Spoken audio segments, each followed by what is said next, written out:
Right, so let us solve the exercises of this section 6.4, and the first one asks us to prove proposition 6.4.5. So we start by recalling the statement of this proposition. The proposition has a name and the name says it all.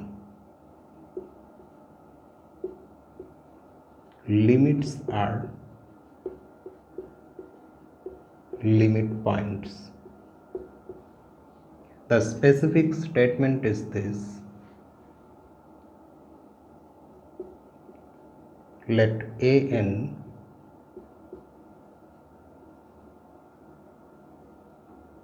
be a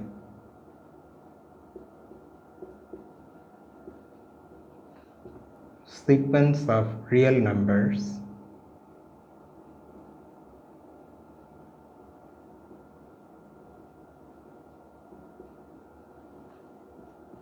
converging to the real number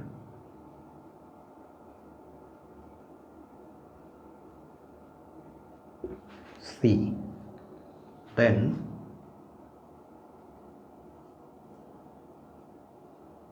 C is a limit point of the sequence.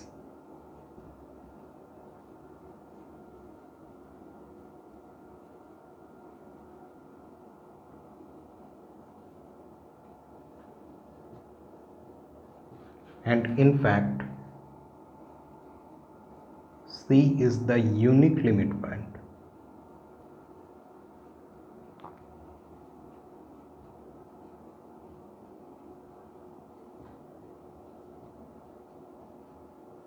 Of the sequence. So that means the statement says that if we have a convergent sequence, then its limit is its unique limit point. That's what we have to prove. So there are two things to prove here. First, we have to prove that C is a limit point, and then we have to prove that C is unique. For the first part, what do we have to do actually? We take one positive real number epsilon and an integer n greater than or equal to n. Our job is to show that there exists an integer small n which is at least capital N, for which the distance between the nth term of the sequence and C is less than or equal to epsilon. If we manage to show this, that will prove that C is a limit point of our sequence. So we start accordingly. Let epsilon be positive and let n greater than or equal to m be an integer. Now our hypothesis, the only thing we have with us is that C is the limit of this sequence.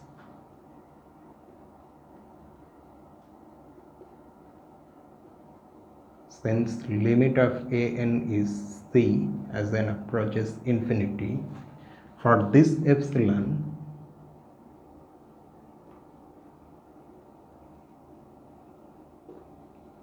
there exists an integer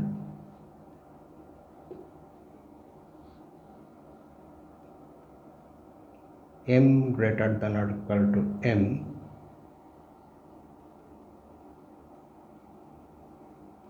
such that this distance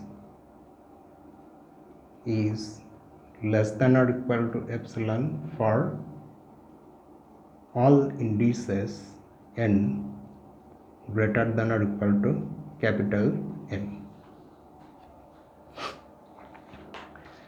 Now it seems like we are almost there because we need this and we have some conditions given on this small n, the variable suffix. However, keep in mind that our chosen small n should be greater than or equal to capital N, and here we have something, possibly something else, capital M. So what can we do? We can do this. Now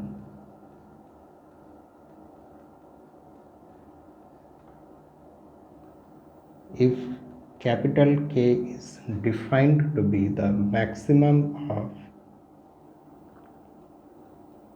capital N and capital M, then two things happen. First of all, because K is the maximum between these two, so K is greater than or equal to capital N. In fact, K is also greater than or equal to capital M, which is clear. If capital M is the larger one, then K is capital M, in which case it is greater than or equal to N. However, if capital N is the larger one, then K is equal to capital N. In that case, we have equality. So in any case, we have this, and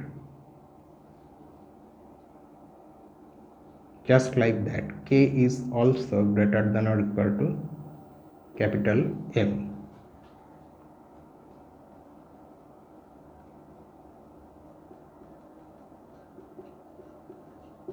The inequality K greater than or equal to capital M implies what? We can take capital K in place of small n here, and hence the corresponding inequality is true.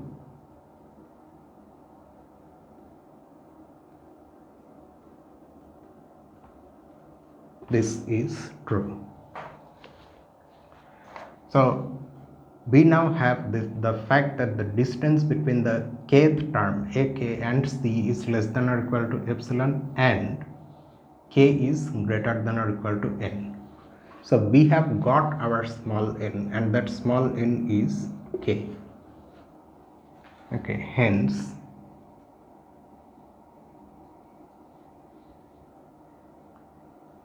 C is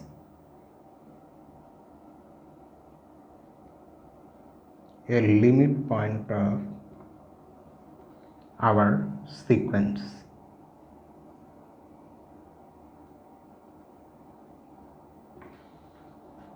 So we have proved one half. The other half is proving that C is unique. Next,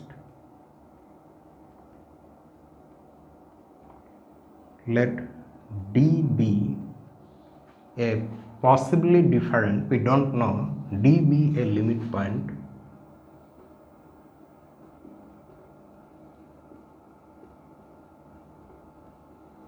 of our sequence. Our aim is to show that C is equal to D. That would prove that C is unique. Now what do we have now? At this stage we have the fact that both C and D are limit points.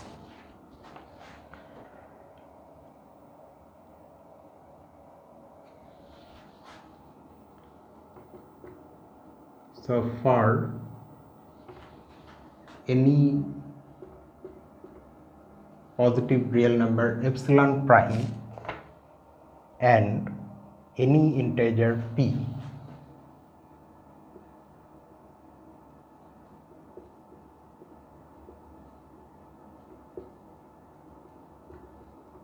p greater than or equal to m,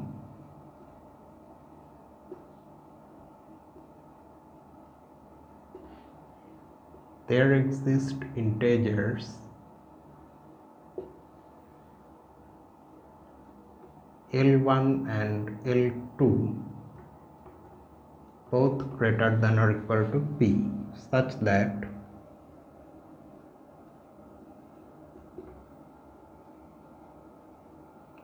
the distance between Al1 and C is less than or equal to epsilon prime. We can take, but we will see that epsilon prime divided by 3 is more useful, and AL2 minus C is also less than or equal to epsilon prime divided by 3. What we have written here is is coming from the fact that both C and D, okay, this is D, sorry. Both C and D are limit points. Because C is a limit point, so for this epsilon prime and this P, there exists an L1 greater than or equal to P such that this inequality is true. And the corresponding one for D comes like that. Okay. Now,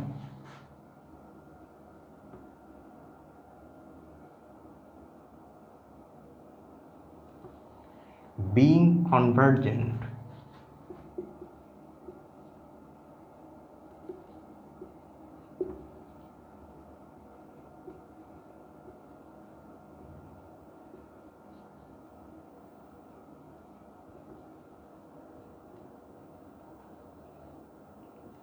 our sequence is a Cauchy sequence.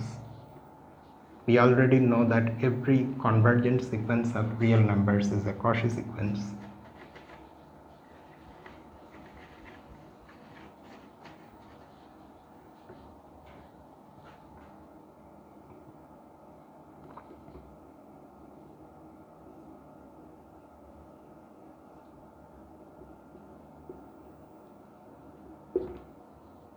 Hence,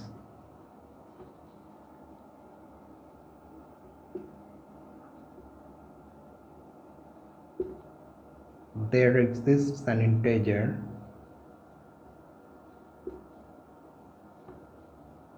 q greater than or equal to m such that the distance between an and am is less than or equal to epsilon prime divided by 3 for all indices n and m greater than or equal to q. So here we have just used the definition of Cauchiness. The fact that this sequence is now being a convergent sequence, it's a Cauchy sequence, so from there these things are coming. Okay, now how can we combine all these things together to get a conclusion? Note that this capital P that we have chosen here is our choice. Epsilon prime, once we have chosen epsilon prime, we keep that constant, but independent of the choice of epsilon prime, this capital P, we can choose that to be any integer greater than or equal to m. Depending on what capital P is, we are getting this L1 and L2. So L1 and L2 will likely change if we change P, but for any for any choice of P, such L1 and L2 exist. Now we can conveniently choose P to be greater than or equal to Q. So if P is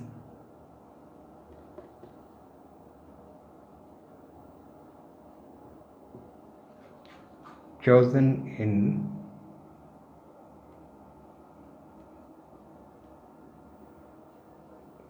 such a way that P is greater than or equal to Q, then okay, now we will perform a calculation. We will now estimate the difference between C and D, but I need ink.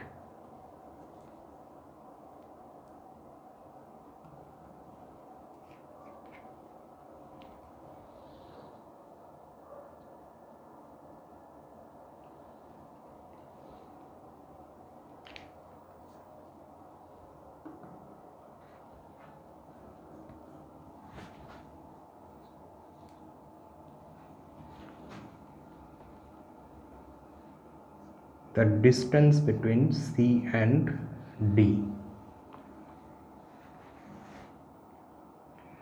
note that we can write this less than or equal to the distance between C and AL1 plus the distance between AL1 and AL2 plus the distance between AL2 and D. We are of course using the triangle inequality here, and this makes sense because if you add these numbers inside these moduluses, you get C minus D.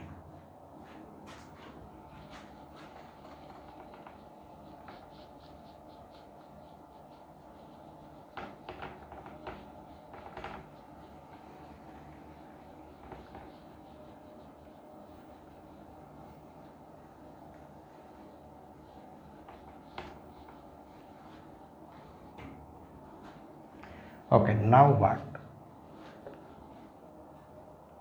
Keep in mind that because of this type of choice for P, the choices for L1 and L2 may have changed, but the fact is that L1 and L2 exist. So clearly we already have these inequalities, so that means the first term is less than or equal to epsilon prime divided by 3.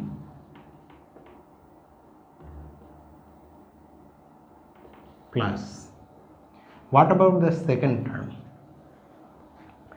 Because L1 and L2 are greater than or equal to P and P is greater than or equal to Q, so these two integers are greater than or equal to Q, and that's why we can put L1 and L2 here because of this inequality.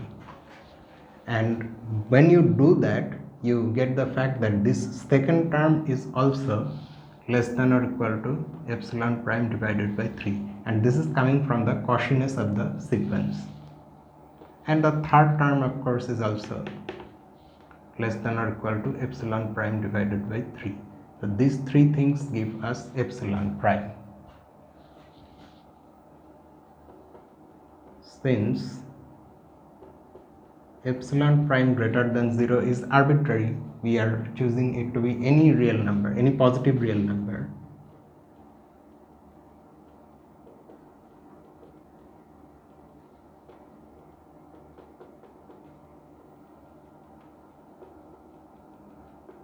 So we must have this, that is C is equal to D, thus C is the unique limit point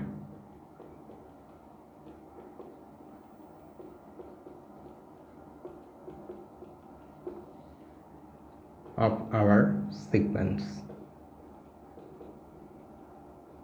This completes the proof of our proposition and also the solution. Now we can go to the second exercise.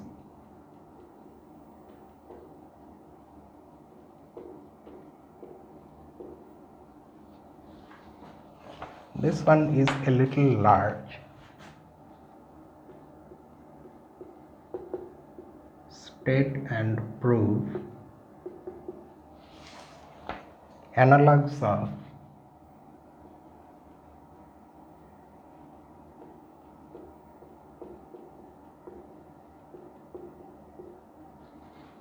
exercises 613 and 614.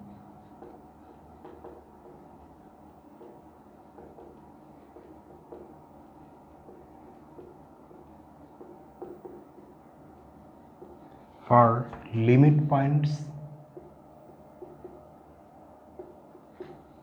limit superior,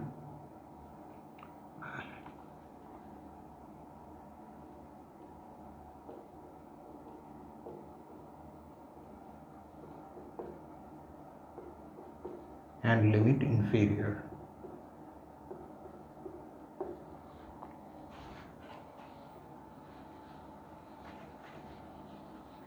So we came across these exercises in the section 6.1. We now need to recall them.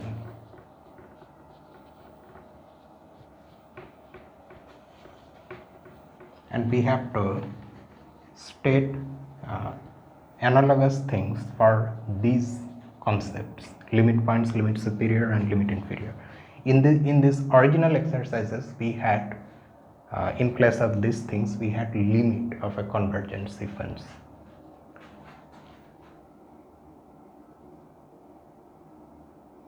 So let us first recall exercise 6.1.3.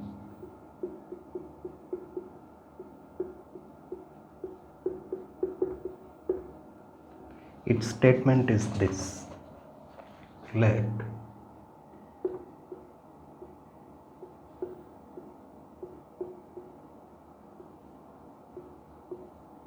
this be a sequence of real numbers.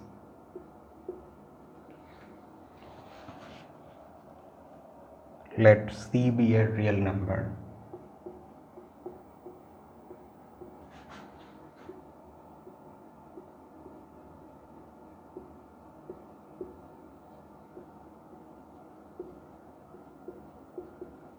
And let M prime greater than or equal to M be an integer.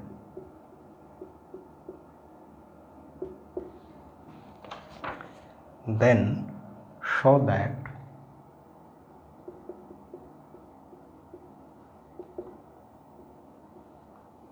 our original sequence converges to C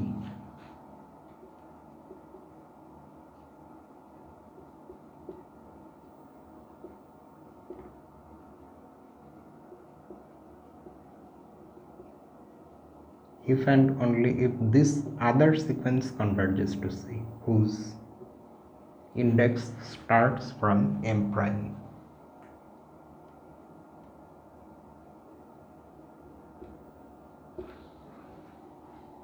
We now have to state similar things for limit point, limit superior and limit inferior and prove them.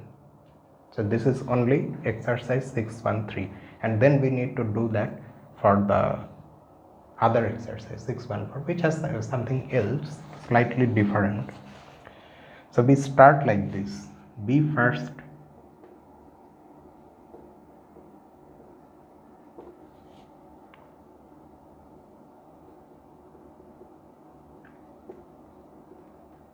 deal with the analogues of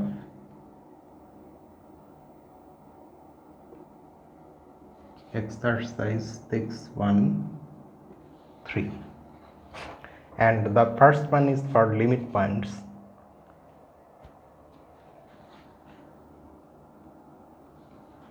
Okay, but before we proceed with this, let's see what this thing means. It just simply means, it can be expressed like this in words, that the limit of a convergent sequence, and for that matter its convergence itself, is unaffected by where we are starting the sequence. In other words, the limit of a convergent sequence and its and the nature of the sequence being a convergent sequence does not change if we remove finitely many terms from the beginning of the sequence. The first few terms don't matter. The tail end of the infinite tail end of the sequence matters. So if you cut the sequence and remove a finite part from it, essentially nothing will change. That's what this exercise says. And we are now going to state a similar thing for limit points. If we do such an operation, limit points, whatever limit points the original sequence has, they will still be there. Okay.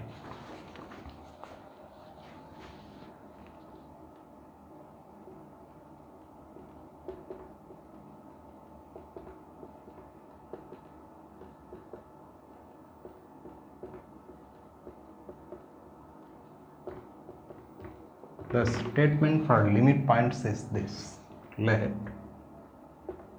the beginning is same,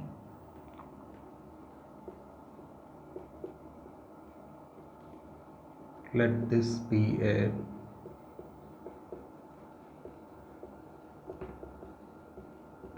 sequence of real numbers, C be a real number, and let m prime greater than or equal to m be an integer.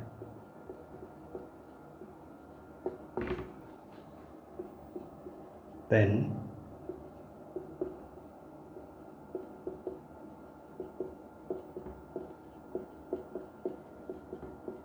C is a limit point of the original sequence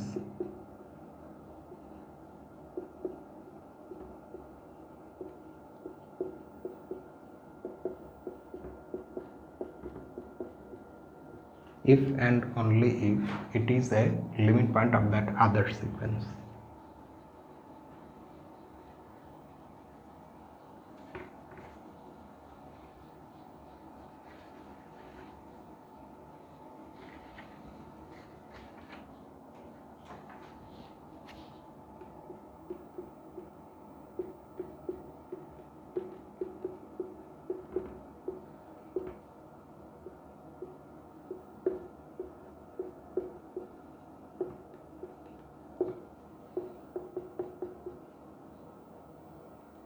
Okay, let's just write the proof in another paragraph.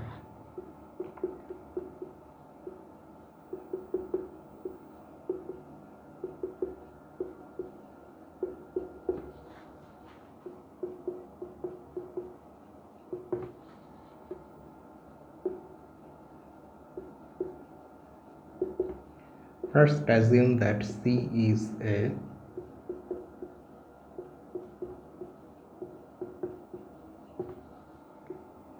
limit point of our original sequence. We want to prove that it's a limit point of this sequence. That means we choose one epsilon and we also choose a suffix which is greater than or equal to this time m prime, because we want C to be a limit point of this sequence, and let n greater than or equal to m prime be an integer.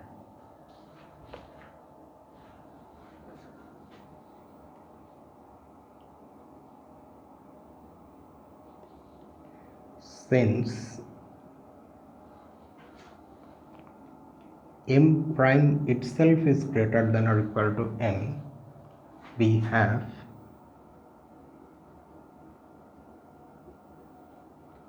n greater than or equal to m.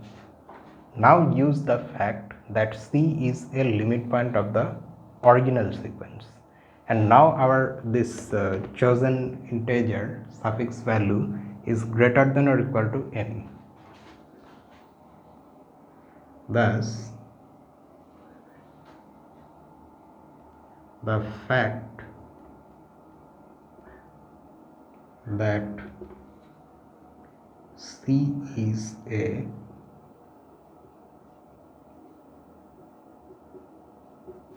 limit point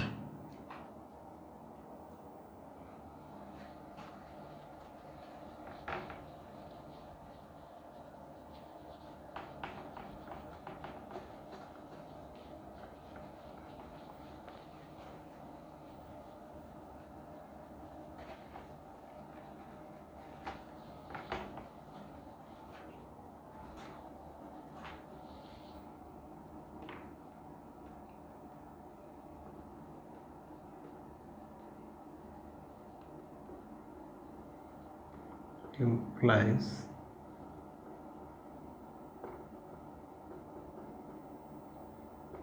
there exists an integer n greater than or equal to n for which the distance between an and c is less than or equal to epsilon. So note that we now have found one n greater than or equal to that chosen n, which itself is greater than or equal to m prime, such that this inequality is true. So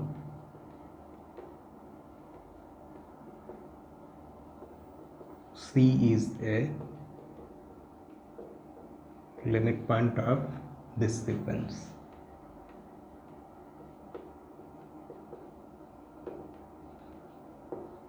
Now we prove the converse. Conversely, let C be a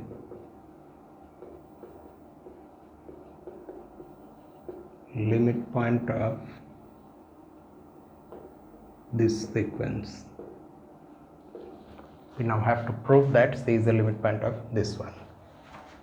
So let, just like before, epsilon prime be, let's choose some other real number. Epsilon prime be a positive real number, and let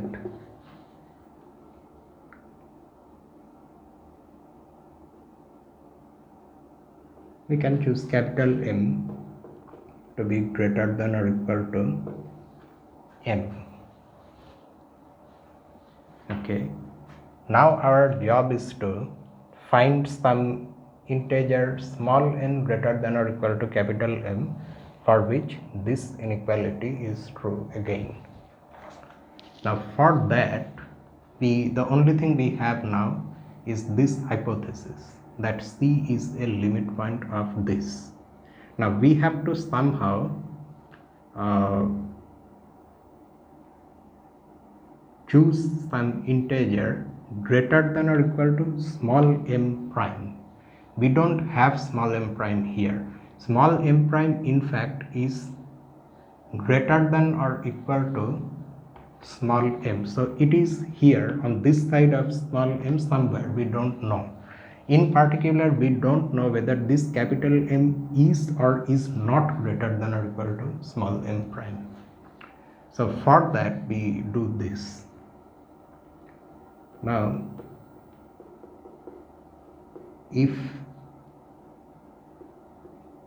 k is the maximum of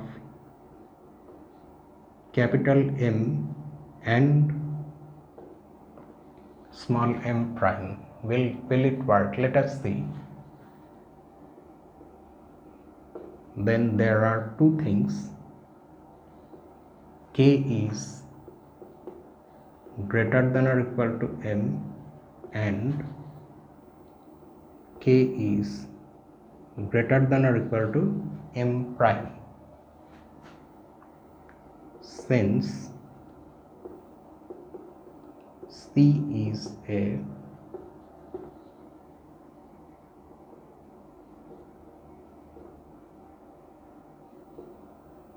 limit point of this and K is greater than or equal to M prime,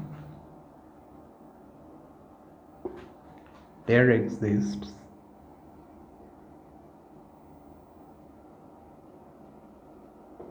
an integer n greater than or equal to k such that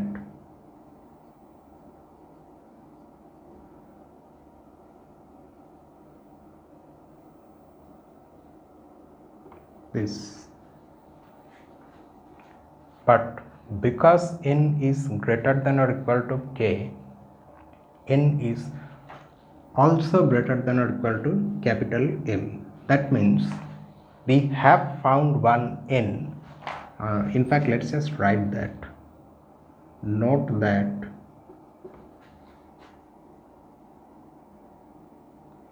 n is greater than or equal to capital M because of this inequality and this inequality. So n is greater than or equal to m, our chosen m, and at the same time this inequality is true for n, that small n.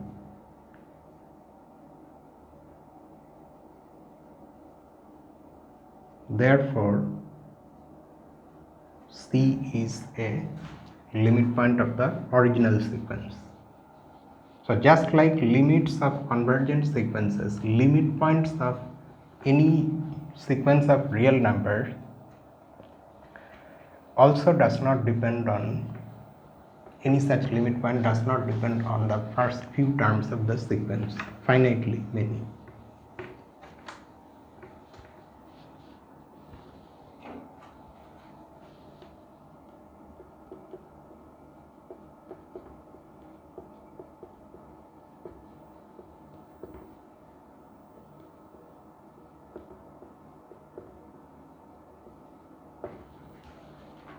Okay, next we go to limit superior.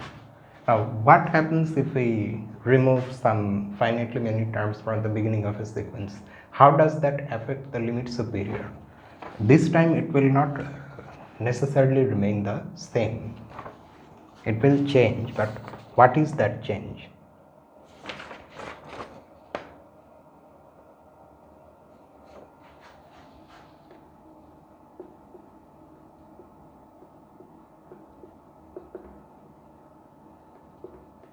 The statement for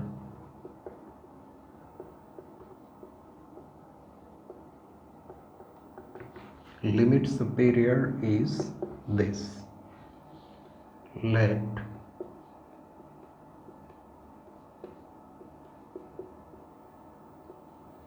this be a sequence of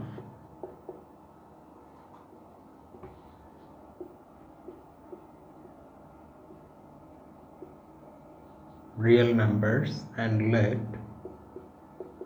this time we don't need any C, and let m prime greater than or equal to m be an integer. Then the statement is this: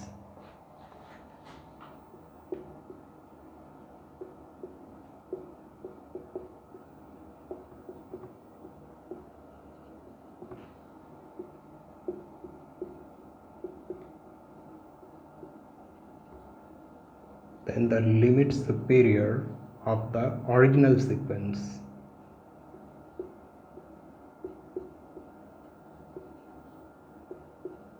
is less than or equal to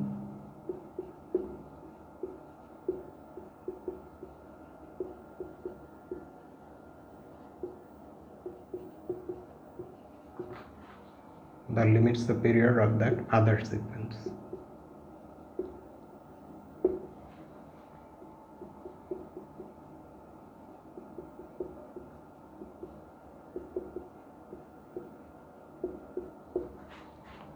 So the statement says that if we remove terms, then the limit superior possibly increases, but it never decreases. Okay, so how can we prove this? To prove this, we observe this thing.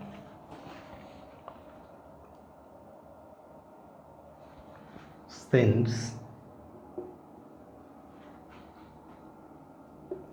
m prime is greater than or equal to m, we have this set inclusion. Since we need limit superior, so we should concentrate on the upper bounds suprema, an plus, where n is greater than or equal to m prime. This is a subset of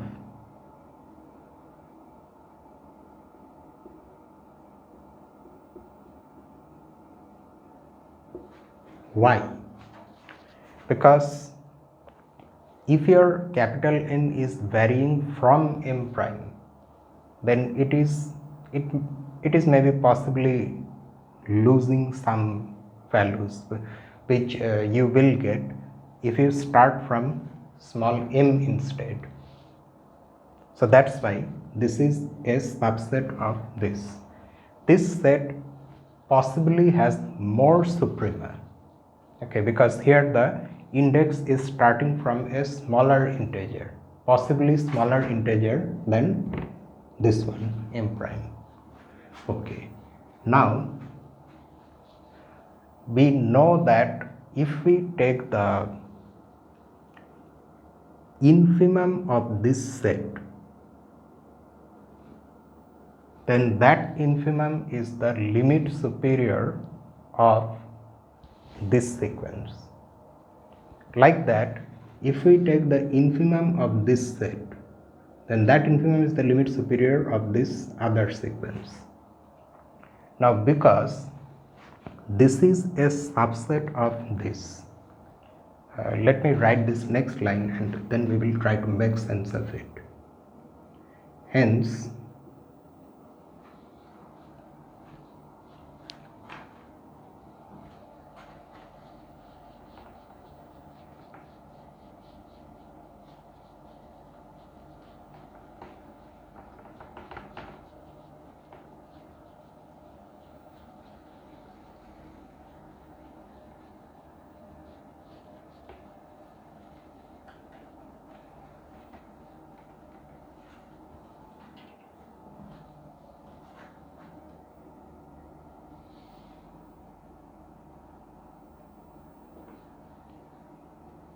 infimum of this set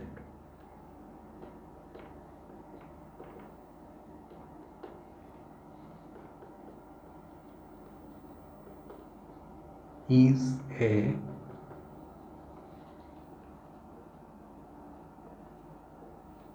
lower bound of this other set.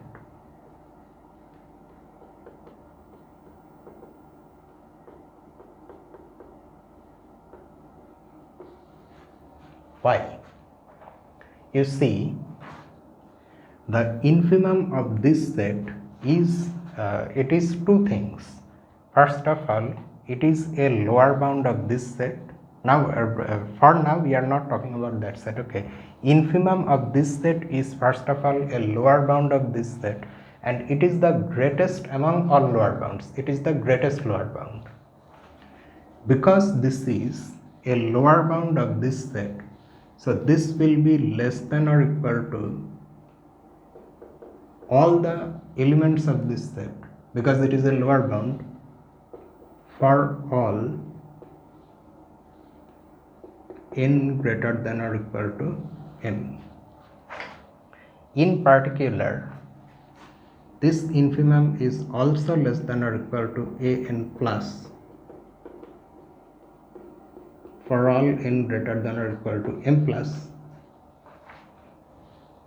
where we are again actually considering the an pluses, but maybe not starting from m, but starting from m plus. Maybe I say because m plus may be equal to m, m prime may be equal to m, or it may be strictly greater than m. So because this quantity is less than or equal to all the, okay, this way it's easier to understand. This is less than or equal to all the elements of this set. So that means automatically it is also less than or equal to all the elements of this set, because this is a subset of this set. So this line is justified.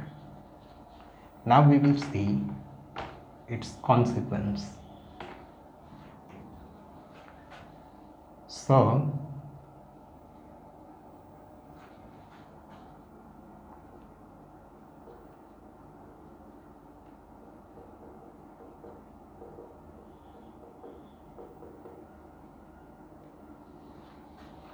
this is less than or equal to the infimum of this other set, m prime. this thing is a lower bound of this, and infimum of this set is the greatest lower bound. So the greatest lower bound of this set will definitely be greater than or equal to any lower bound, and that's why we have this inequality. That is, but what is this? This is nothing but the limit superior of our original sequence.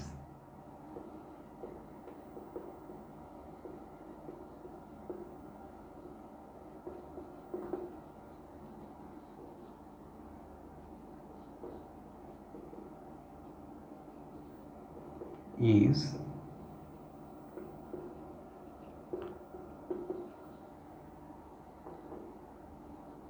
less than or equal to the limit superior. This is the limit superior of this sequence.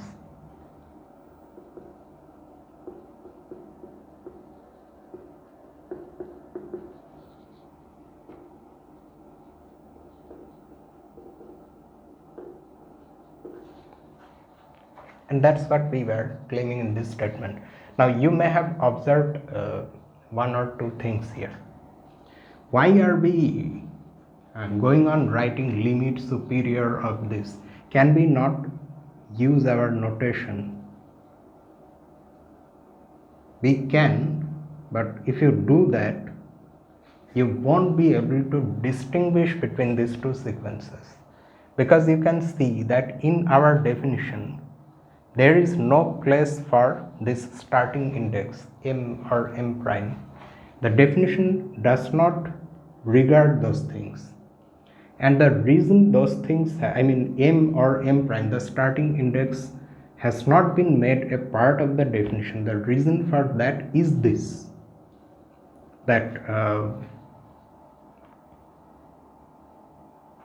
now what I am saying is not entirely correct. What I have said just now made sense if these two limit superiors were equal. However, they are not equal. The limit superior of this is less than or equal to the limit superior of this. So what I was having in mind is not true actually. Unfortunately, this notation does not say anything about the starting index. In this case, it is somewhat different than the cases for limits or limit points. There the starting indices don't matter at all. However, it matters a little. In spite of that, we don't have any place here to put that m or m prime. If you want, you can devise an artificial notation. Say, for example, you can write here n greater than or equal to m to indicate the fact that this is the limit superior of this sequence, which however is not necessary actually, because in a given situation you will be given the sequence, so you will know where the index is starting. Anyway, so we have finished the proof of this. Now we go to limit inferior, which is similar, but we won't leave it saying that it is similar. We will do it.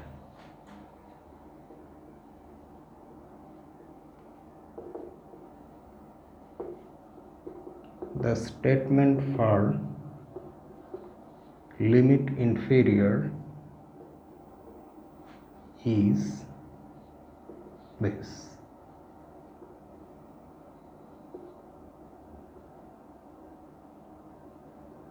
Be a sequence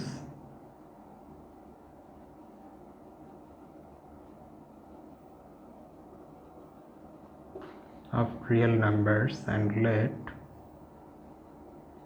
m prime greater than or equal to m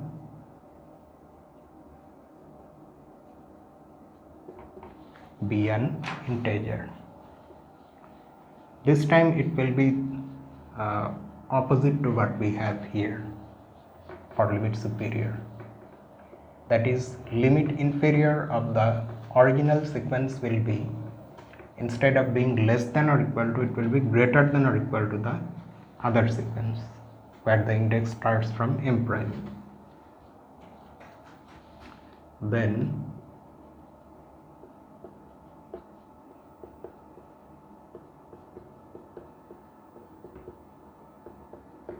the limit inferior of the original sequence is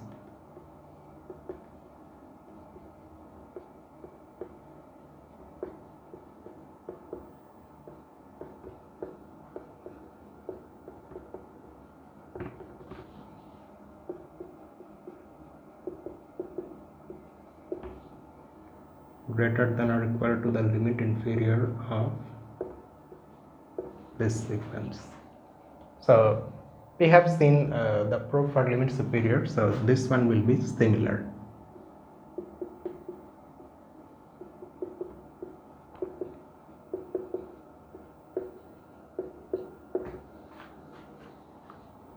Okay, since that set inclusion is same, m prime is greater than or equal to m, we have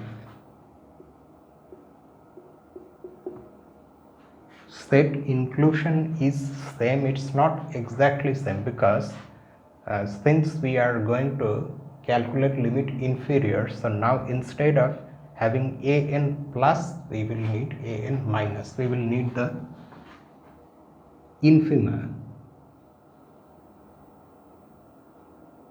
and we will calculate supremum of these sets of infima instead of infimum of sets of suprema.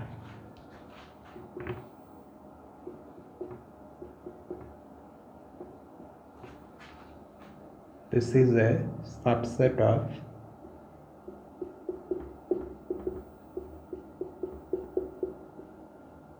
this, just like before. Now also the reason this is a subset of this is the same. Okay, that does not depend on the fact that here we have infima and there we had suprema. It only depends on the fact that m prime is greater than or equal to m. Okay, now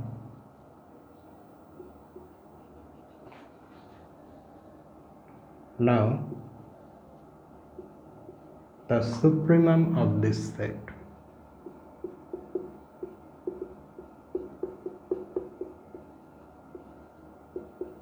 is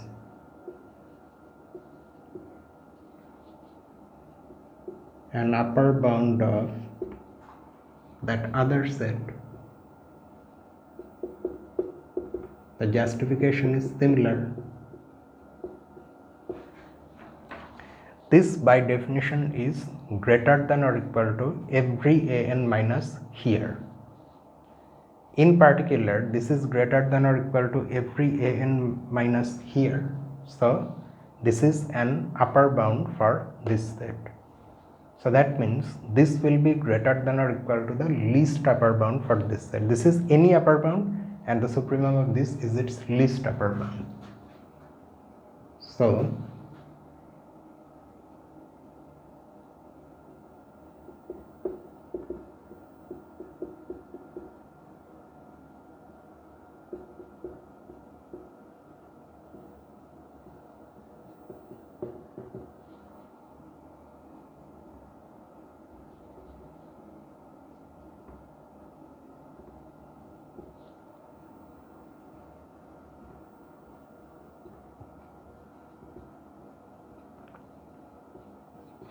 that is the limit inferior of the original sequence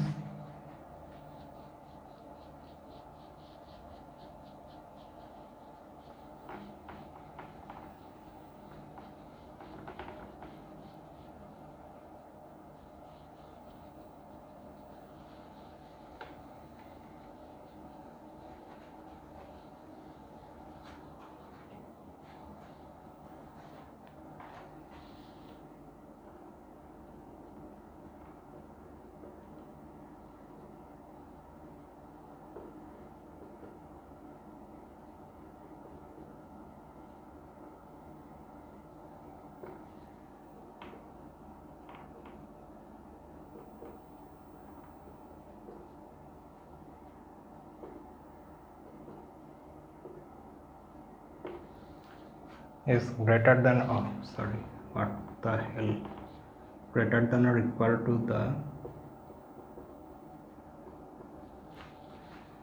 limit inferior of that other sequence. So unlike limit and limit points, the beginning terms do affect limit superior and limit inferior slightly. Okay, I did not notice this fact before. Right now I am noticing.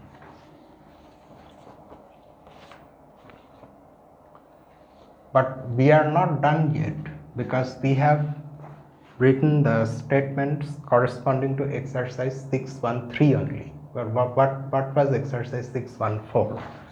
Let us see the statement of exercise 614.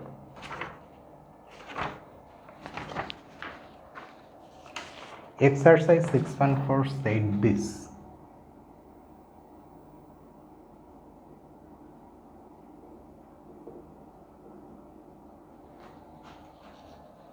let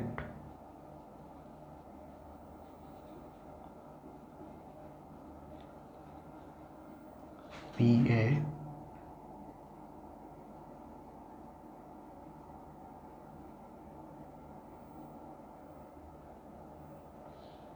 sequence of real numbers, let C be a real number. Actually, these two exercises are not really that different. 614 says the exact same thing, whatever 613 says, but in a slightly different manner. They look different, but they are really not different. Let C be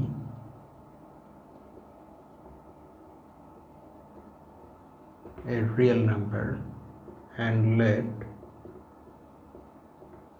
K be a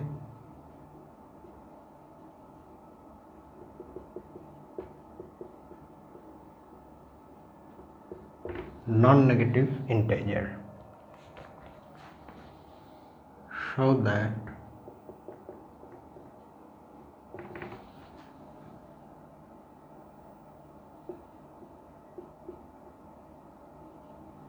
this converges to C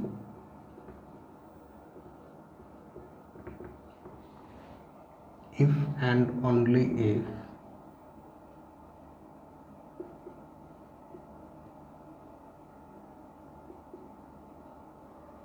this sequence converges to C.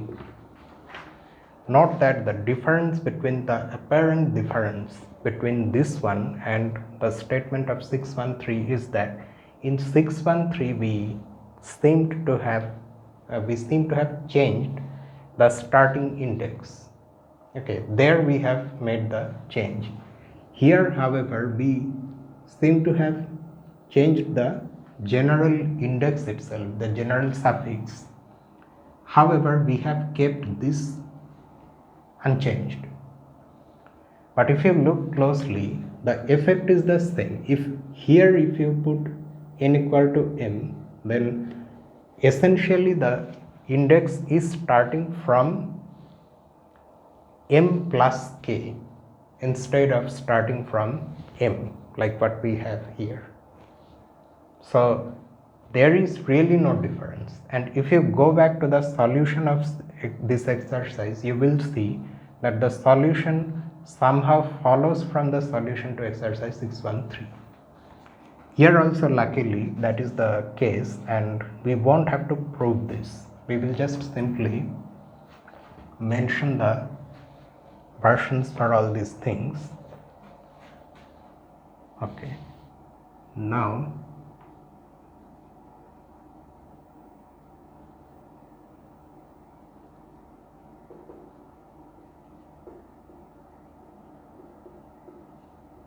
we state the analogues of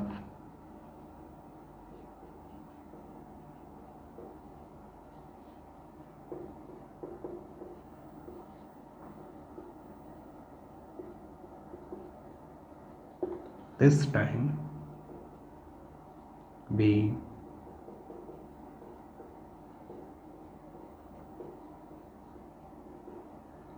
write the three statements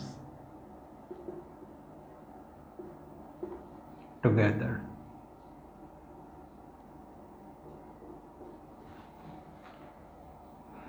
Okay, so it goes like this.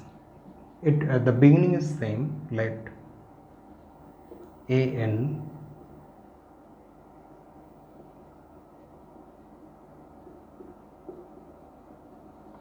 be a sequence of real numbers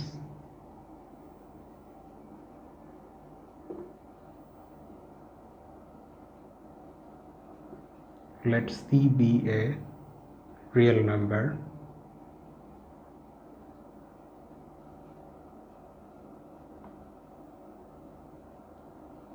and let K be a non-negative integer.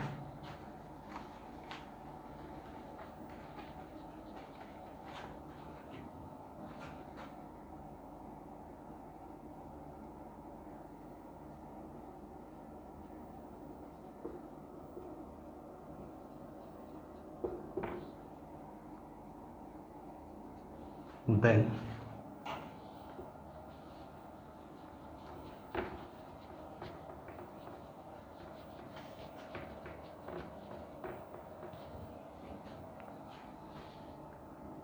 part A,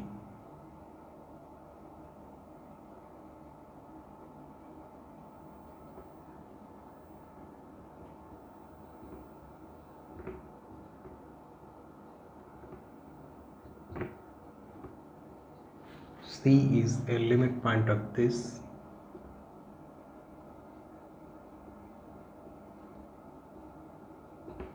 if and only if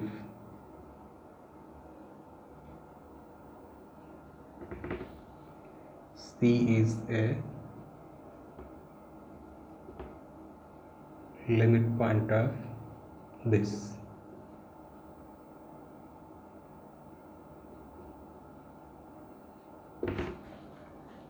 B,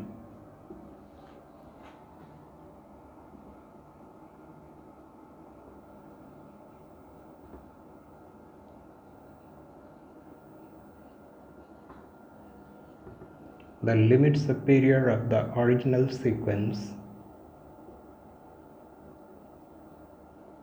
is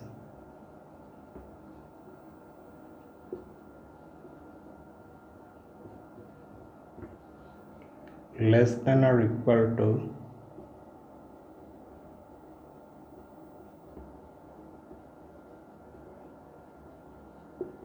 the limit superior of this sequence.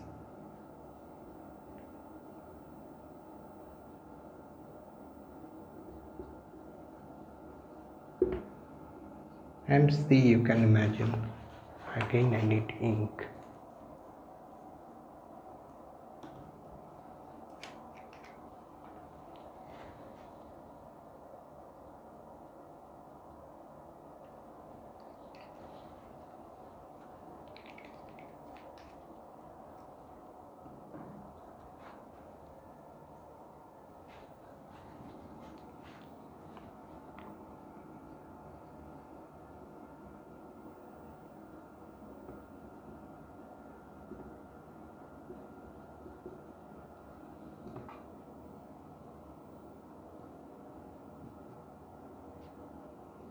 The limit inferior of the original sequence is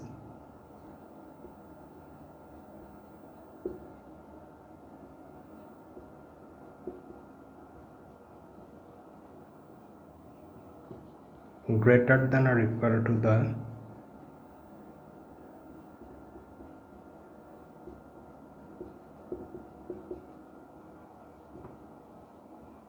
limit inferior of this. And for the proof we write this. It is evident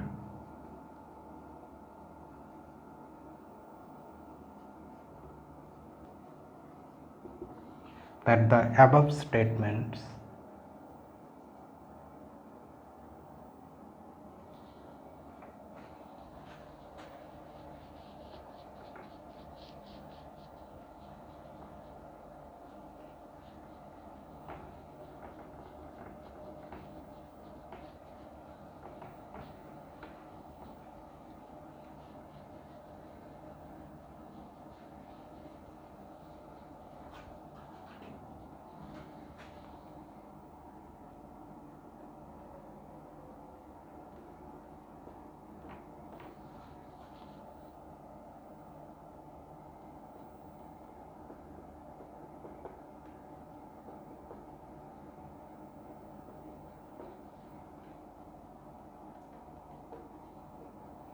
follow from the analogues of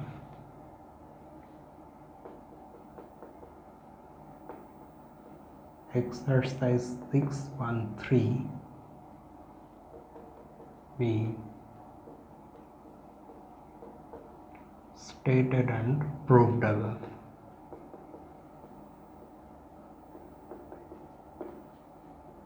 And here finally the solution comes to an end.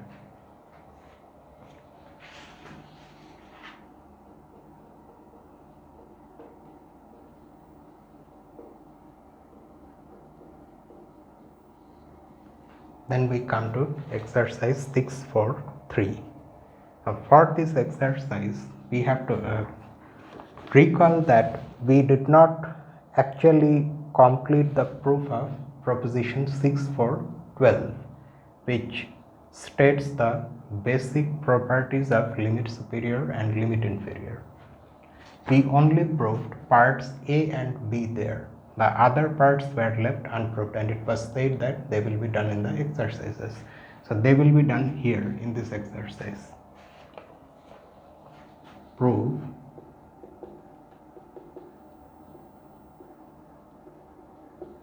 parts C, D, E and F of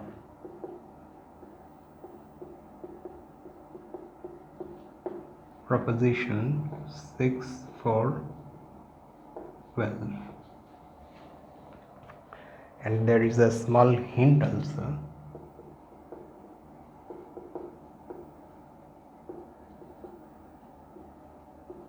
You can use earlier parts of the proposition to prove the later ones.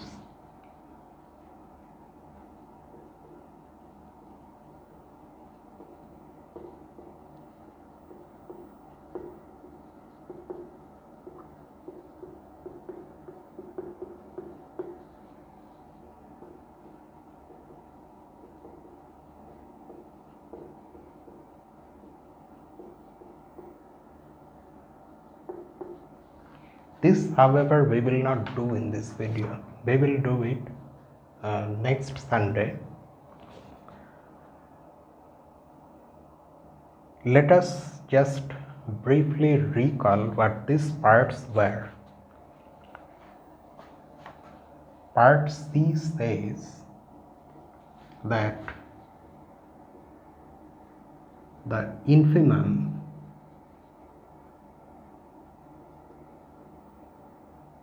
of our sequence, in this proposition we of course have a sequence of real numbers, and then we are making some statements about its limit superior, limit inferior, limit points and so on.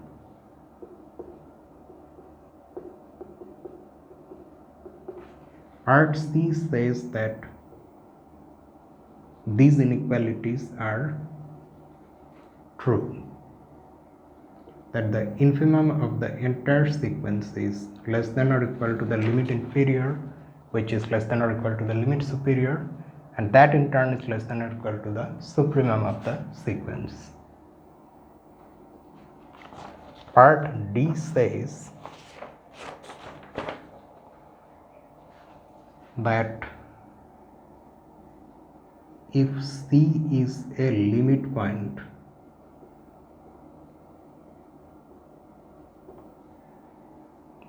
of our sequence,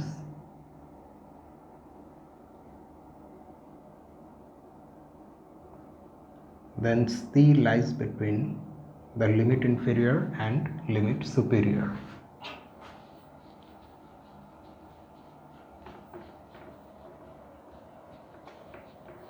Part E says that if any one of these two, limit superior and limit inferior, is finite, or if both of them are finite, then they are themselves limit points.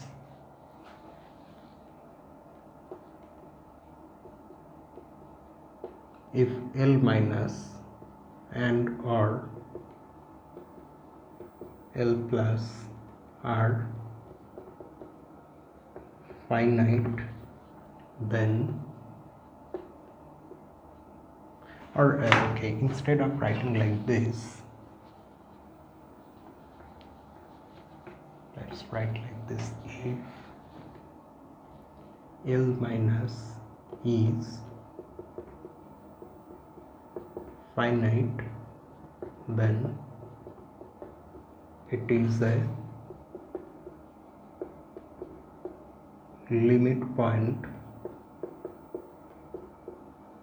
of an. Similarly, if L plus is finite, then that is also a limit point of an. And part f is the most important, and part f is the one which we used, if you recall, in the previous video to prove that a sequence of real numbers is convergent if and only if it is a Cauchy sequence. If an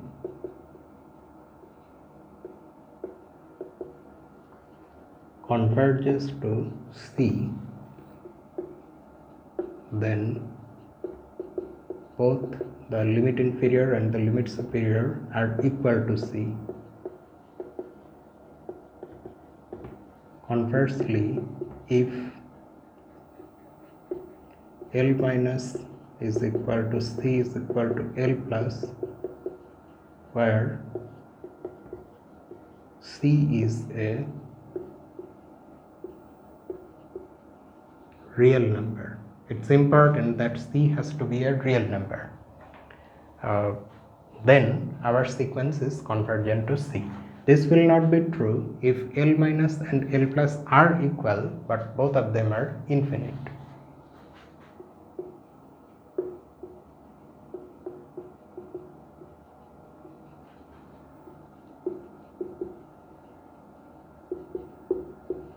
Converges to C. So we will prove these things in the next analysis video, and the other exercises we will see.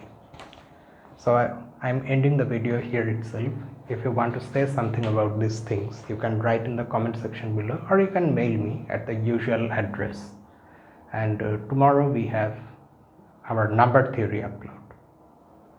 After number theory there will be a 2-day gap, and then so we have reached number theory, then graph theory, and then again the things will cycle back.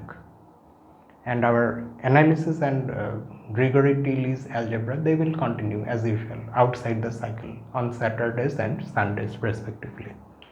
So that will be all for tonight. See you tomorrow with our number theory upload. Until then, this is me, Lucifer, from A Mathematical Room. Have a nice day.